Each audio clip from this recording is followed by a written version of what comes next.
तो कक्षा 10वीं का गणित है और ये है अध्याय 3, दो चर वाले रैखिक समीकरण युग्म। तो इसको पढ़ने के लिए सबसे पहले तो आप किताब खोल लें और जहाँ जहाँ मैं अंडरलाइन करते जाऊँ वो आप करते जाएं, क्योंकि बहुत सारी चीज़ें जो है एनसीईआरटी बुक से पूछी जाती हैं। छोटी छोटी चीज़ें हैं जो 1-2 नंबर में पूछ जाती हैं और फिर आपसे बनता नहीं है। तो चलिए यहाँ पर देखते हैं। सबसे पहले भूमिका है, इसमें हमको क्या समझना है। तो आप देखिए कि सबसे पहले दो चर वाले रैखिक समीकरण का मतलब क्या है और हम इसकी शुरुआत कैसे करें। चर तो जान चुके हैं आप, जैसे जिसका मान बदलता रहता है, x है, y है, z है, a है, b है। कोई हम ऐसा अक्षर ले लेते हैं जिसके कई मान हो सकते हैं, उसे हम क्या कहते हैं, चर। तो जिस समीकरण में दो चर हो वो वाला समीकरण क्या कहलाएगा, दो चर वाला समीकरण। लेकिन इसकी शुरुआत कैसे हुई, तो चलिए यहाँ पर हम देखते हैं। यहाँ पर एक अखिला लड़की है, वो अपने गांव में एक मेले में गई। कहाँ गई वो, एक मेले में। और वह एक चरखी, जाइंट व्हील, माने मेला में जब आप जाते हो तो एक बहुत बड़ा चरखा लगा रहता है। चरखा का मतलब एक झूला है, घूमता हुआ झूला, बड़ा सा। तो उस झूले में वो झूलना चाहती है, माने क्या करना चाहती है, सवारी करना चाहती है। उसके मन में झूला झूलने का। और दूसरा काम क्या है, वो हुपला। हुपला एक खेल होता है। अब हुपला का मतलब ये है, कभी आप मेला में गए होंगे तो तार खींची होती है और अंदर कुछ सामान रखा होता है, फिर रिंग होती है एक गोल गोल, उसमें आप फेंकते हो तो जब उसके अंदर कोई सामान फंस जाता है तो आपका हो जाता है। उस खेल को क्या कहा जाता है, हुपला। अब यहाँ पर हुपला पूछ दे कि हुपला क्या होता है, तो एक खेल जिसमें आप एक स्टाल में रखी किसी वस्तु पर एक वलय को फेंकते हैं और यदि वह वलय वस्तु को पूर्ण रूप से घेर ले तो आपको वह वस्तु मिल जाती है, तो इसे खेलना चाहती है। तो ये हुपला का खेल होता है, भी हम चित्र में देखेंगे। तो यहाँ किसकी बात हो रही है, अखिला की। और अखिला मेला जाने के बाद कितने काम करना चाहती है, 2। एक तो चरखी में झूलना चाहती है और दूसरा काम है उसको हुपला खेल खेलना है। पर वो कैसे सोच रही है कि वो जितनी बार उसने हुपला खेल खेला उससे आधी बार उसने चरखी की सवारी की। जैसे कहना चाहिए कि यदि वो 10 बार जो है हुपला खेल रही है तो 5 बार वो चरखी की क्या कर रही है, सवारी। उसकी आधी क्या कर रही है, सवारी कर रही है। ठीक है। साथ में ये भी है कि यदि प्रत्येक बार सवारी के लिए उसे 3 रुपए, तो जब वो सवारी करतेगी, राइड करेगी, तो 3 रुपए खर्च करना पड़ रहा है। और हुपला खेलने पर वो कितने खर्च करने पड़ रहे हैं, 4 रुपए खर्च करने पड़ रहे हैं।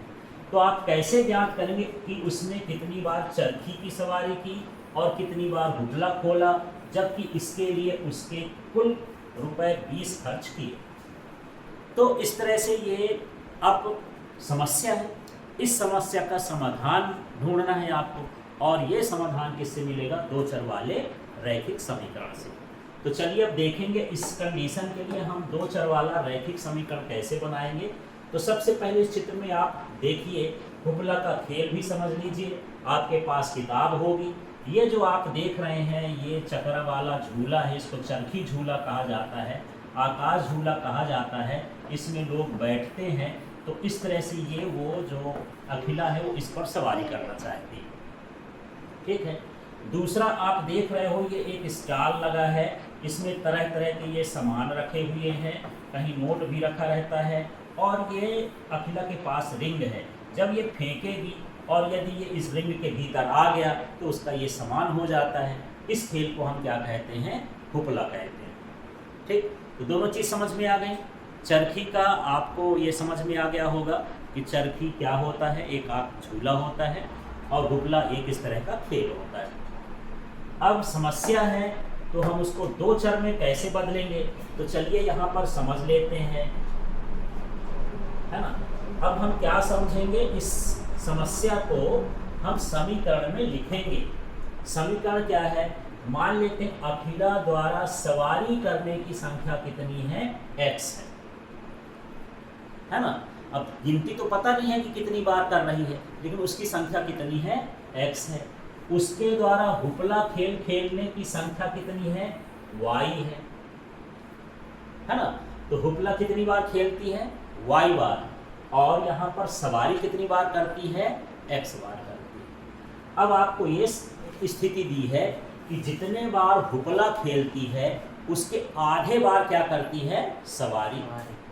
ठीक, तो अब सूत्र में कैसे लिखेंगे, y माने क्या है, हुपला खेलना, और x माने क्या है, सवारी करना, और सवारी कितनी करती है, उसके आधा करती है, तो y बराबर 1/2x हो गया। इस तरह से ये इसका समीकरण हो गया। अब इस समीकरण में देख रहे हैं एक चर ये है, दूसरा चर ये है, इसलिए किस तरह का ये समीकरण कहलाया, दो चर वाला समीकरण। अभी हम इस समीकरण बनाना सीख रहे हैं। ठीक है, दूसरा यहाँ पर देख लेते हैं, उसमें ये है कि जब वो सवारी करती है तो कितने रुपए खर्च करती है, 3 रुपए। हर सवारी में कितना रुपए, 3 रुपए।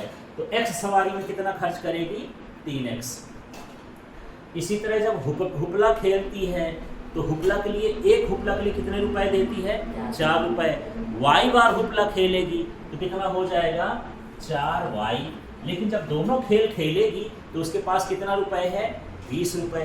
तो ये जो खर्च है ये वाला 3x, ये है किसका, ये x वाला किसका है, सवारी का, और 4y किसका है, हुपला का।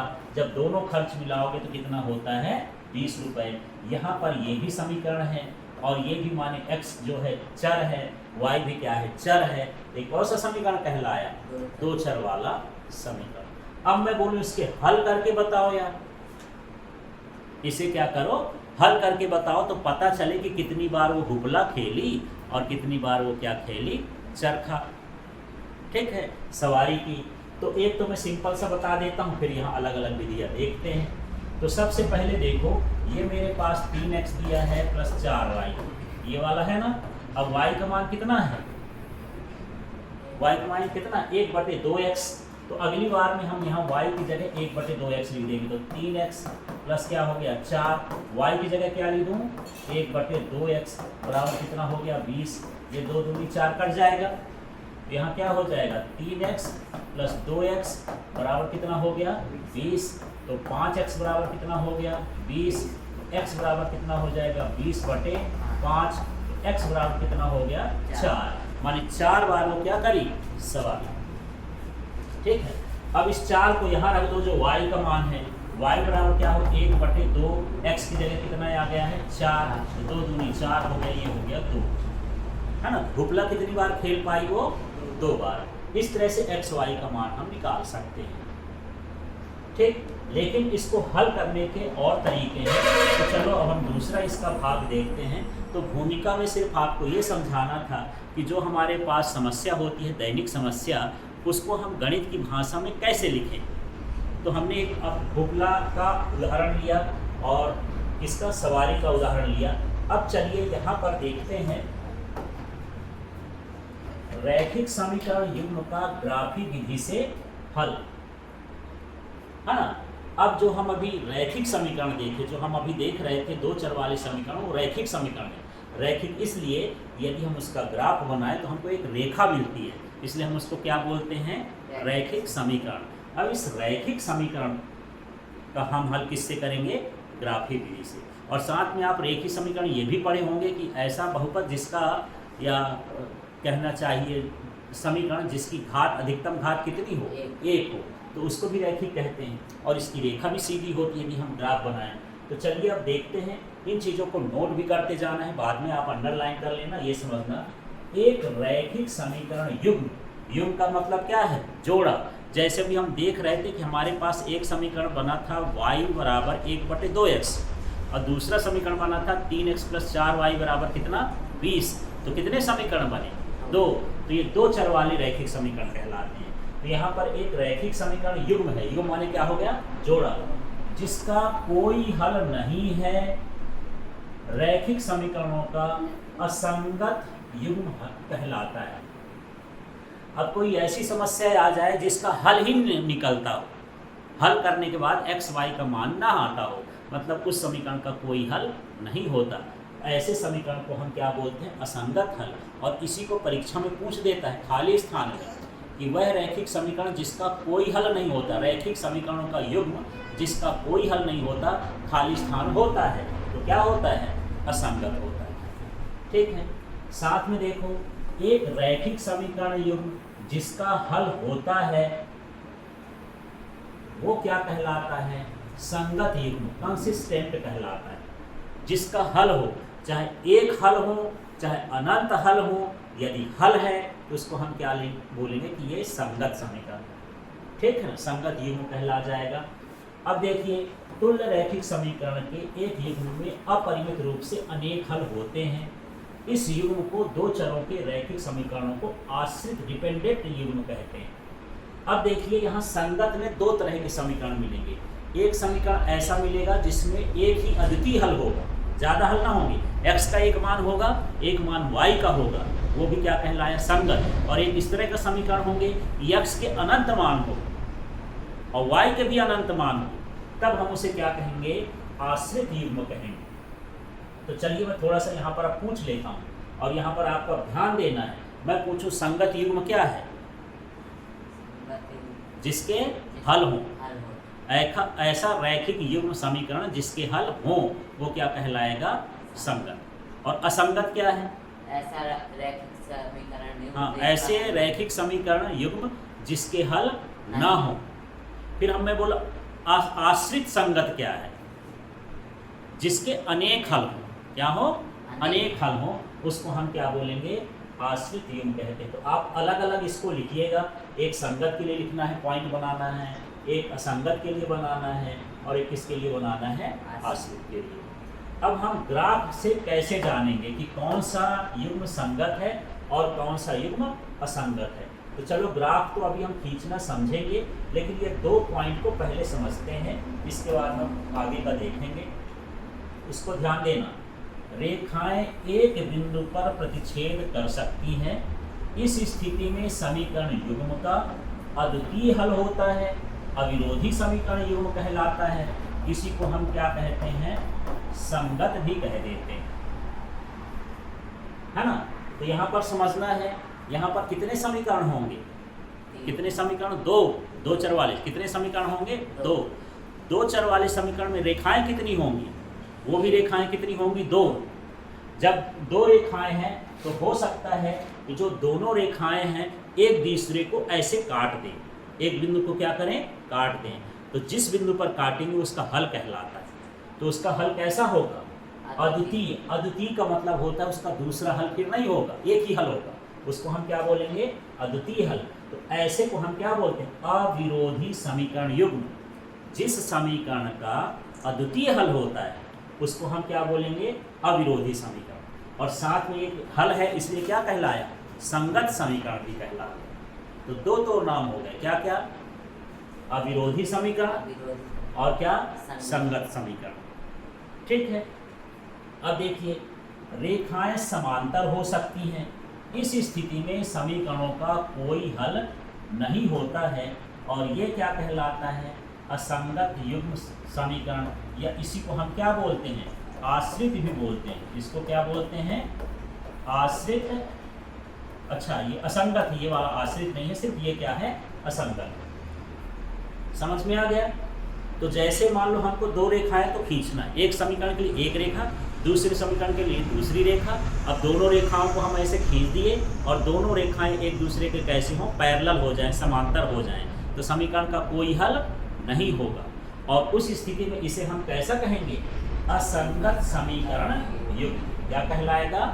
असंगत समीकरण युग्म। अब इसकी तीसरी कंडीशन को भी हम देख लेते हैं।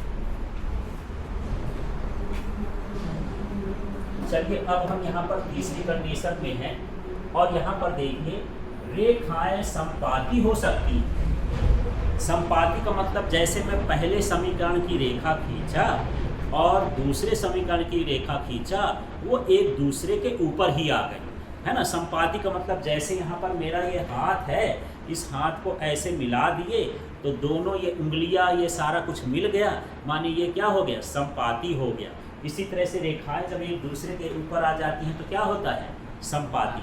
तो मैं बोले कितनी जगह ये काट रहा है, कितनी जगह काटता होगा, अनंत जगह, है ना। हम बोले कि जहाँ काटेगा वहीं क्या होगा, हल। एक जगह काटा तो एक x का मान आएगा, एक y का मान हो गया, अद्वितीय हल। अब जब समपाती हो गई तो जगह जगह काट रही है, और जगह जगह काट रही तो हल कैसे होंगे, अनंत हल हो जाएंगे। तो जब अनंतता होते हैं तो इस स्थिति में समीकरण के कैसे होंगे, अपरिमित रूप से अनेक हल होंगे। अपरिमित का मतलब अनंत हल होंगे, बहुत सारे हल होंगे, और इसी का नाम हो जाएगा आश्रित समीकरण भी इसको बोलेंगे, और साथ में क्या बोलेंगे, संगत समीकरण बोलेंगे। तो ये तीनों पॉइंट याद करना है। फिर से बात करते हैं, अद्वितीय हल कब प्राप्त होगा, जब रेखाएं, हाँ, जब रेखाएं एक दूसरे को प्रतिच्छेद करेंगी। तो इसको हम क्या बोलेंगे, अविरोधी समीकरण भी बोलेंगे, संगत समीकरण भी बोलेंगे, ठीक है। और यहाँ पर कोई हल कब ना होगा, जब समांतर रेखाएं, हाँ, जब दोनों रेखाएं कैसी हो जाएं, समांतर हो जाएं, तो उस समीकरण का कोई हल नहीं होगा, इसको हम असंगत समीकरण भी बोलेंगे। फिर यदि दोनों रेखाएं एक दूसरे के ऊपर ही आ जाएं, संपाती रेखा हो जाएं, तो क्या होगा, आश्रित, हाँ, संगत। आश्रित समीकरण कहलाएगा, संगत समीकरण कहलाएगा, और इसके अनंततः अनेक हल होंगे, अपरिमित रूप से अनेक हल होंगे। ये तो हम ग्राफ से पता कर लिए। किस तरीके से पता कर लिए, ग्राफ से। अब दूसरा तरीका ये होता है कि जैसे ये समीकरण है, ठीक है, यदि मैं इनका ग्राफ खींचूं, मेरे पास है x माइनस 2y और यह है 3x प्लस 4y माइनस 20। इस समीकरण को हम खींचेंगे, खींचने के बाद हम देखेंगे कि ये रेखाएं क्या मिलती हैं, प्रतिच्छेद, प्रतिच्छेद करती होंगी, तो कैसा उत्तर मिलेगा इसका, इसका वो एक x का मिलेगा, एक y का मिलेगा, ये क्या हो जाएगा, अद्वितीय हल हो जाएगा, और क्या हो जाएगा, संगत हो जाएगा। अब देखो, यदि मैं इस तरह का समीकरण देखूं, ये मेरे पास एक रैखिक समीकरण है, ये दूसरा रैखिक समीकरण है, इनका यदि मैं ग्राफ बनाता हूं तो ये रेखाएं कैसी होती हैं, समपाती, माने एक दूसरे के ऊपर क्या होती हैं, चढ़ जा रही है। तब ये कैसा हल होगा, आश्रित होगा, संगत होगा, और अपरिमित रूप से अनेक हल हो जाएगा, ठीक। अब तीसरे तरह का ये वाला समीकरण है और ये वाला समीकरण है, इसको देख लेते हैं। तब इसके लिए रेखाएं कैसी हो जाएंगी, समांतर हो जाएंगी। जब समांतर होंगी तो काट ही नहीं रही है, जब काट ही नहीं रही होंगी तो इसका कोई हल नहीं होगा, और ये क्या कहलाएगा, असंगत कहलाएगा। ये सारी चीज़ें हमको देखना है। तब इसका हम ग्राफ खींच के तब पता लगाएंगे, अभी ग्राफ के बारे में सोचते हैं। लेकिन जो समीकरण होता है वो ऐसा होता है, जैसे पहले समीकरण को हम लिखते हैं a1x प्लस b1y प्लस क्या लिखते हैं, c1 बराबर 0। दूसरा समीकरण a2x प्लस b2y और प्लस क्या हो गया, c2 बराबर 0।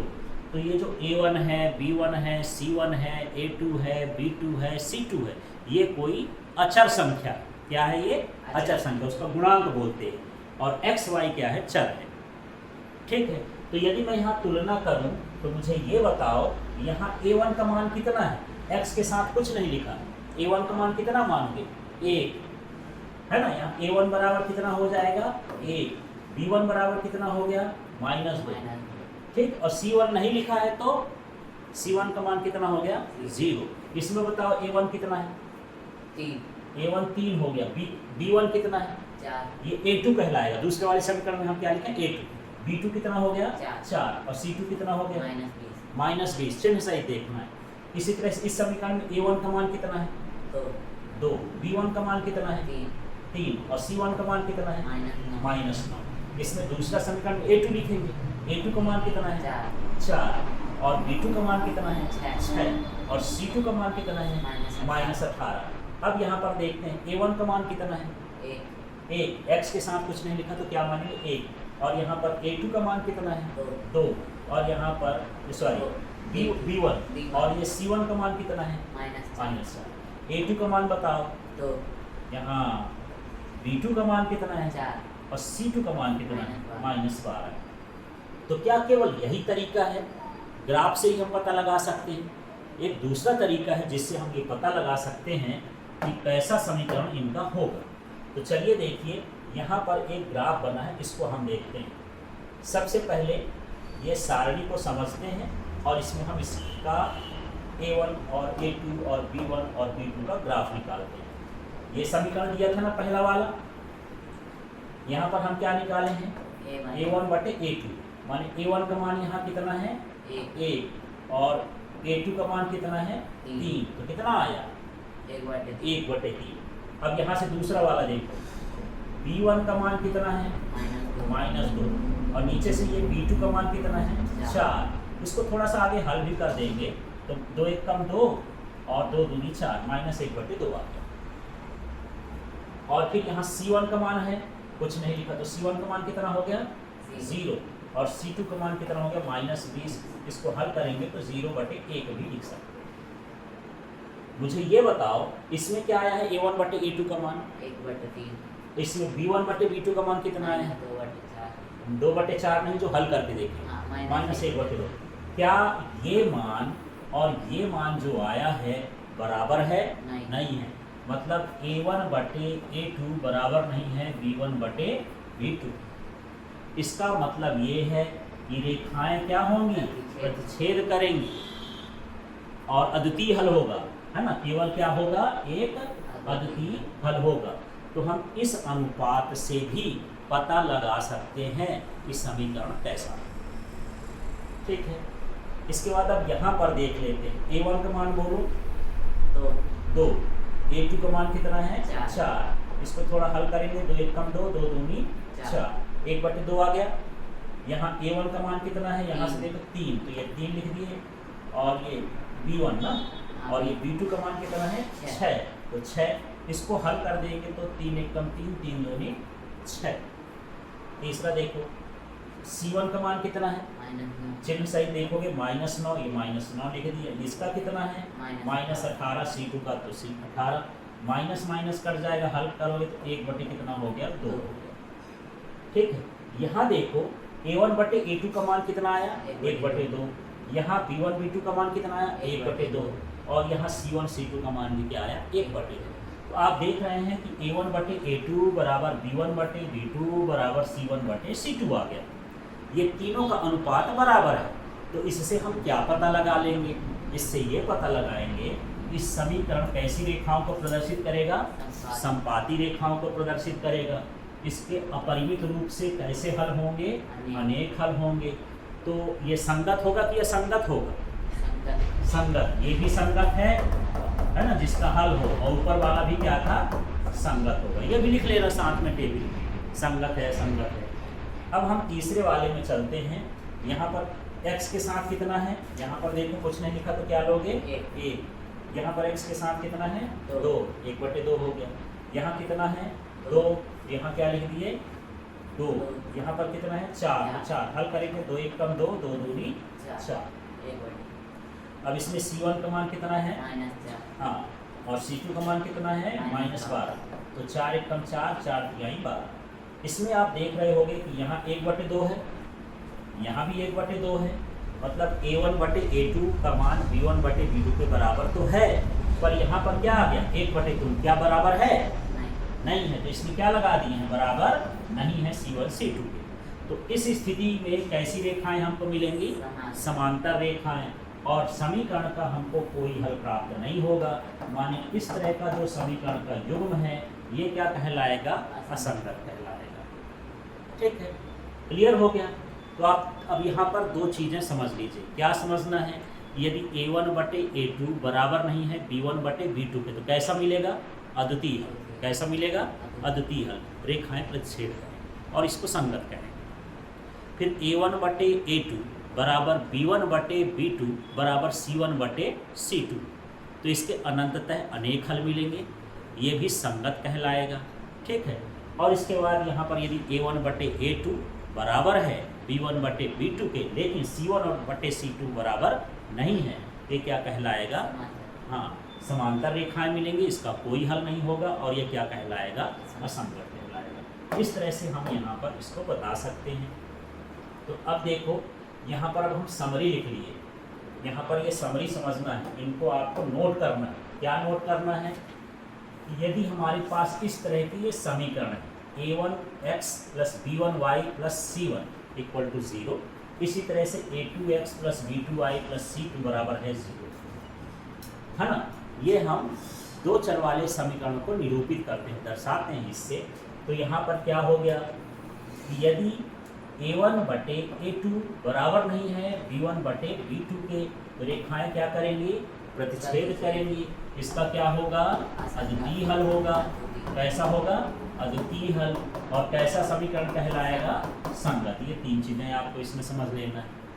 फिर ये है यदि a1 अपॉन a2 है, b1 अपॉन b2 है, c1 अपॉन c2 ये सभी बराबर हैं, तब ये कैसी रेखाएं दर्शाएगा, संपाती। और इसके क्या होंगे, अनेक हल होंगे। अपरिमित रूप से अनंततः अनेक हल होंगे। ये भी क्या कहलाएगा, संगत कहलाएगा। अब आगे के हिस्से में है, ये तीसरा हम समझते हैं। और ये तीसरा वाला क्या कहता है, इसको देख लीजिए। तो यदि हमारे पास a1 अपॉन a2 बराबर है b1 अपॉन b2 बराबर नहीं है c1 अपॉन c2, माने ये कैसी रेखाओं को प्रदर्शित करेगा, समांतर रेखाओं को। और इसका कोई हल नहीं होगा। तो इस तरह से ये मेन चीज़ें हैं, ये इसकी भूमिका है जो इस पार्ट में हमको पढ़ना है, समझना है। इसके बाद हम इसके उदाहरण 1 और उदाहरण 2 को अगले वीडियो में देखेंगे। तब तक आप इस चैनल को सब्सक्राइब कर ले और सारे नोट्स और लाइव क्लास चाहिए तो LK फिजिक्स ऐप को डाउनलोड कर लीजिए।